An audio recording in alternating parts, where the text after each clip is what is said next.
I deeply appreciate the honor bestowed on me in this role as your commencement speaker. Indeed, I'm humbled by it. For me, serving as your chancellor has been an overwhelmingly positive experience. I want to express to you my gratitude to all of you for our joint efforts on behalf of UNCA, and thank you for the opportunity to serve this university and its community.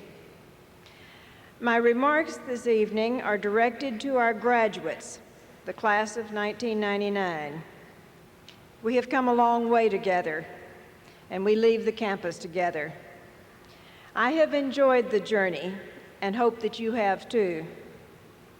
I know you, and I like you. I have great faith in you and your generation.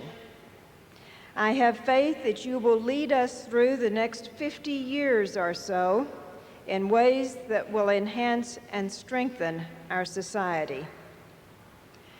I remember when most of you came to UNCA, and I remember my impressions of you. You were bright and eager and a little bit scared, and you tried not to let any of those qualities show. I see you today as having expanded your horizons because of UNCA and what you have gained here, some of which came in from the classroom. You have gained much knowledge and confidence. However, as I look at you today, here on the threshold of the rest of your life, I have to admit that I see some of the same qualities. You are still very bright and eager, and maybe just a little bit scared of the future. But my friends, you are much better equipped to handle it now. In preparing my remarks, I received some guidance from our school newspaper, The Banner. They expressed the hope that I would provide some useful advice.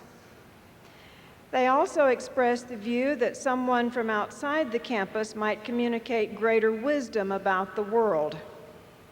So to help meet these expectations, I want to start by sharing the advice of an outsider. The following has been attributed to the author, Kurt Vonnegut, though many doubt that these comments were actually his.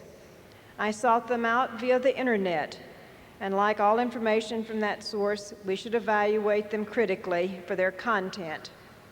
I quote, "Wear sunscreen.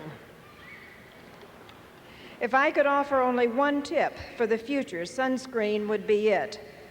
The long-term benefits of sunscreen have been proven by scientists, whereas the rest of my advice has no basis more reliable than my own meandering experience. I will dispense this advice now. Enjoy the power and beauty of your youth." Oh, never mind. You will not understand the power and beauty of your youth until they have faded. But trust me, in 20 years, you'll look back at photos of yourself and recall in a way you can't grasp now how much possibility lay before you and how fabulous you really looked. Don't worry about the future, or worry, but know that worrying is as effective as trying to solve an algebra equation by chewing bubble gum. The real troubles in your life are apt to be things that never crossed your worried mind, the kind that blindside you at 4 p.m. on some idle Thursday. Do one thing every day that scares you. Sing. Don't be reckless with other people's hearts. Don't put up with people who are reckless with yours. Floss. Don't waste your time on jealousy. Sometimes you're ahead, sometimes you're behind. The race is long, and in the end, it's only with yourself. Remember compliments you receive. Forget the insults. If you succeed in doing this, tell me how. Keep your old love letters. Throw away your old bank statements. Stretch. Don't feel guilty if you don't know what you want to do with your life. The most interesting people I know didn't know at 22 what they wanted to do with their lives. Some of the most interesting 40-year-olds still don't know. Get plenty of calcium. Be kind to your knees. You will miss them when they're gone. Maybe you'll marry, maybe you won't. Maybe you'll have children, maybe you won't. Maybe you'll divorce at 40. Maybe you'll dance the funky chicken on your 75th wedding anniversary. Whatever you do, don't congratulate yourself too much or berate yourself either. Your choices are half chance, so are everybody else's. Enjoy your body, use it every way you can. Don't be afraid of it or of what other people think of it.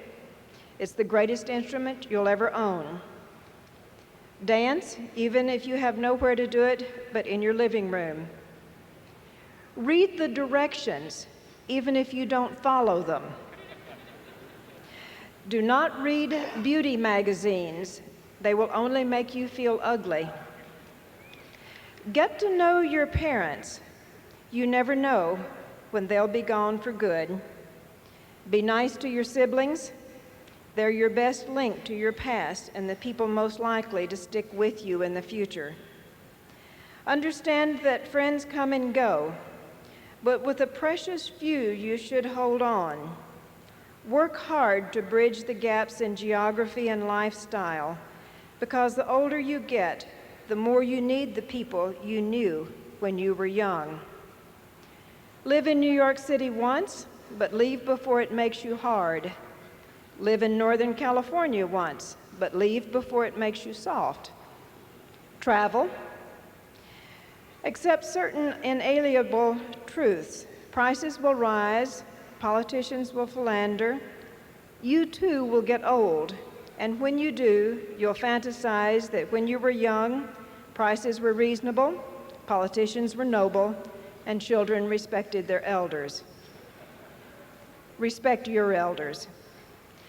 Don't expect anyone else to support you. Maybe you will have a trust fund. Maybe you will have a wealthy spouse. But you never know when either one might run out. Don't mess too much with your hair, or by the time you're 40, it will look 85.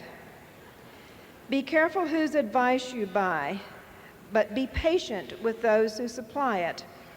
Advice is a form of nostalgia. Dispensing it is a way of fishing the past from the disposal, wiping it off, painting over the ugly parts, and recycling it for more than it's worth. But trust me on the sunscreen. End of quote. And now my advice from the inside of the campus boundaries. You have spent 4 years, give or take a year or two, immersed in liberal arts studies, exposed to the rigors of academics and the insights of humanistic values. Hopefully you have strengthened your own values and developed new ones that reflect your time here. My advice is simple. Find ways to live your life as an endorsement of those values. Let them permeate and guide every aspect of your life. Be a good citizen. Keep up with the issues, stay informed, and vote. Serve in some leadership or support role that strengthens society if such a role is right for you. Live a life of service to others. As one of my colleagues on the podium has said, education is not for oneself alone. Improve the condition of those around you by serving them in ways you enjoy without thought of reward, simply because you value other human beings. Respect and enjoy people around you and seek to expand your capacity to enjoy human beings. Find ways to learn about others, especially those who are from different origins and circumstances. Horizons only expand when you push them back, actively seeking opportunities to learn about and from diverse people will open your horizons to understanding. Enjoy this process actively. Be analytical. Figure things out and relate them to what you already know. Don't be hesitant to question, but be kind in probing and fair in your conclusions. Communicate well, both verbally and in writing. Practice expressing yourself and your ideas logically and coherently. Let provocative dialogue stimulate your thinking and inspire you to communicate even better. Be creative. Seek fresh insights. Look for new relationships and new ways to do things. And appreciate the creativity of others, whether it be through art, music, or the theater, or any part of your private and professional worlds. Creativity belongs in all aspects of our lives. Be ethical in what you do. Actively seek ethical solutions to the myriad of concerns that await you. Most of all, enjoy learning for its own sake, simply as a personal challenge and a source of satisfaction. Delight in those moments of quiet discovery and remain an active learner throughout all of your days. My final advice is for you to express your gratitude to those faculty members who have been your guides in these past years at UNCA. They have helped you develop the educational base that should enrich the rest of your life. Tell them thank you. I hope that you will remember your university fondly and visit UNCA often. Mostly, I hope that you will move through a world that is better because of your presence. I wish you Godspeed. Thank you.